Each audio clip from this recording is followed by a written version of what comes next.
Welcome back once again.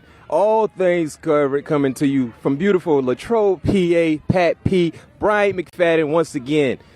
As you look to my left, Pat P's right. If you know ball, you know Steeler ball, you know Pitt ball, you know exactly who this individual is. He's my quarterback. Even though I ain't a part of the team, he is my quarterback. Second-year quarterback starting for the Pittsburgh Steelers. No other than Kenny Pickett. Kenny, how you doing? How you feeling? Man. Appreciate that intro. That was a good intro. I'm pretty good at my intro. A few episodes ago, I think it was during minicamp, Pat P shared a story with us in regards to him lining up different areas in the secondary. And he said you were like, yo, what were you doing? Yeah. And, you know, I guess it kind of confused you a little bit. Yeah, I don't want to give anything away schematically what we're doing. Okay. But how can that help you? It's a great, you know, for our team, it's going to be tough. I'll just put it that way.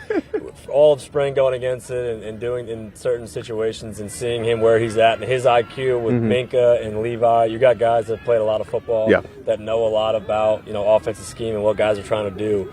So having those guys and having him in the middle with Minka and those guys on the outside, you know, you're trying to find your mismatch, but there's not many mismatches, you know, and it's tough, and you got to win one-on-one. So it made me work, and I think I'm only going to get better from going against these guys every day. No doubt. Well, obviously, going into your second OTA, spring ball, now training camp, everybody talks about the year 2 leap. What does leap mean to you? I think growth, for me, I think it's more mental than physical. I think, you know, that there's definitely physical things that I think that I improved on, pocket footwork, pocket awareness, getting through my reads when you get into the mental aspect of it, reading defenses, understanding situations. I think that's something I really see that jumps out on tape for me coming from last season into this one. Even from spring to now, I feel like I've taken a jump. Just understanding our system and how to attack what you guys are doing defensively and move us down the field. So I think I'm heading in that direction, but there's definitely, you know, more steps I want to take. Talking about the steps, let's go back to your rookie year. You played a lot of football. What was your welcome to the NFL moment? Every time this question gets easy, Quinnen Williams, right up the middle on a third down. I completed it to Pat, but he hit me so hard, man. Full speed, no one touched him.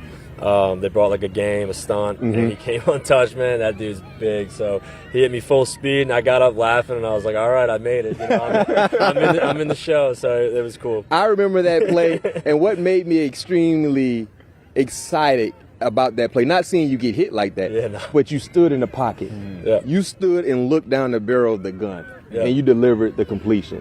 You know, and people don't understand how difficult that is. Tough, man. It's almost like being in a fight and seeing the punch come, but you can't flinch. You got to stand there, right? Good. That's pretty much it. And make a throw. That's it. And make the throw. That's why you get paid the big bucks. Everybody can't do that. It's the fine print. And Kenny, I got to ask this question because I don't think I ever asked you this before. With us being DBs, what is the benefit from you wearing 2 gloves? Yeah, I did it in college, one game, and we had a night game against Carolina, and it was cold, and I did it a little bit growing up and didn't, like, stick with it. And I had a really good week of practice. I threw the ball great, threw well in the game, and my coach was like, hey, let's just go into next week and keep him. So I did it. Another great, you know, I just felt it just more comfortable. I just felt comfortable doing it. I ended up just sticking with it, you know, ever since my junior year, I believe. So do you have, like, the receiver gloves, or you have, like, the old Kurt Warner gloves? Yeah, I mix it. With the leather? Yeah, if the ball's wet, I'll go leather. If it's dry, you know, I'll go receiver. Okay. Yeah, so it depends on the weather, but I'm covered either way. So you're wearing 2 gloves. It doesn't matter, rain, sleet, or snow. Kenny Pickett wearing 2 gloves. They send me out there in 2 gloves. They have you with 2 gloves on in Madden, so that's a great job by Madden. Yeah. You did an interview a few months ago, I think it was with Big Ben. He talked about, you know, early on seeing you out there, how he felt about you and your steps taking over the organization. And they also stated that he believed you have a bright future. You know, take us through that moment, just hearing that from Big Ben, who meant a lot to the organization. I believe a future Hall of Famer. Heck, I won 2 Super Bowls with. And just his voice of encouragement for you moving forward in your career. Yeah, man, I mean, 100% a Hall of Famer. I mean, a legend of Pittsburgh, a hell of a quarterback, a guy that's been doing it that did it for a really, really long time. I was watching him when I told him, I think he was like 2005. He got in, I was 7 years old. I was on that 2005. So, I mean, I've been watching him for a long time. You were 7 in 2005? Yep. Wow. Yeah, born in 98. So I mean, I've been watching him my whole life pretty much, man. So to hear that, you know, it obviously means a lot, and I just want to continue that great legacy of quarterback play here. You made me feel real old, Kenny. They always make me feel old. Man, I was about to say, They always make I me could give feel you old. another one. In high school, I played DB. I watched his highlights and Tyrann Mathieu before I played, because I played DB too in high school. Whoa, you were a defensive back? Yeah, I played DB in high school. Really? Yeah, I played Safety corner? both. I Really? Played both ways. Yeah, I got some tape. I could pull some tape. Man, we need to see that tape. Get my mind right. Pull For that- defense. pull that- I have Tyrann Mathieu. I watched you. Really? I watched Manziel's tape for off. I had like 3 tapes I'd watched before I played high school. Really? You were one of them. We That's learn awesome. something new every day here on All Things Covered. Every day. Kenny Pickett was a defensive back in high school. It makes sense now. So, talking about, obviously, you playing defensive back, but you went to the University of Pittsburgh, Yeah. where a lot of great talent has come out of there.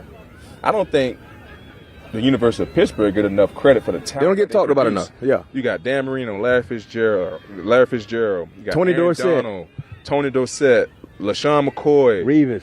Uh, Darrell. I said Aaron Donald already. Yeah, Darrell Darrell Reeves. Reeves. You got Fitzy. Yeah. You got some. I mean, what can you say that pays such a huge dividends to you guys secretly putting out these great NFL talent? Yeah, I think the coaching for me is like, I mean, having Coach Whip, Mark Whipple was my OC. Coach Whip was here, my rookie in 2005. Coach Whip. Yeah. Like, he was an NFL guy. Yep.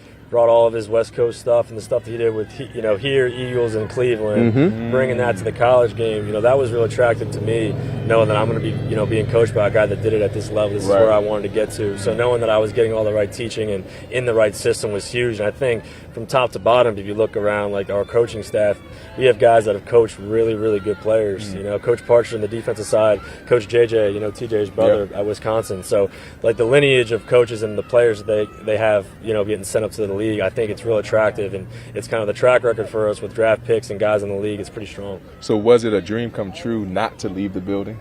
I'd say so. I mean, listen, man, I wanted this team. It was really, I've watched them for my whole life, but really hands-on, 5 years at Pitt. So I kind of understood a little bit what the culture was about and what Coach T was about. So I really wanted to join this team and become the quarterback. I'm sorry, Matt. One more question. Do you guys really, because obviously this is my first year being with Pittsburgh, and I see the college guys out there all the time. Yep. Do guys really look forward to that? I did in the spring. There was a wave, I think, like, when I got there, not too many guys did it, and like almost every year, more and more of us were out there. And now the fact that I'm playing here, I always see my old buddies are out there watching, and I see them over there watching their positions and stuff. So I think that spring element of it is really where you get to watch OTAs and stuff and get of a really close look. Kenny, thank you, man. Join us here. All Things Covered. Coming to you from Latrobe, PA, with my quarterback, Kenny Pickett. And my quarterback, too. No question. Your quarterback for sure. He just aced the NFL grid, and guess what? We're going to the Super Bowl. Yes, sir.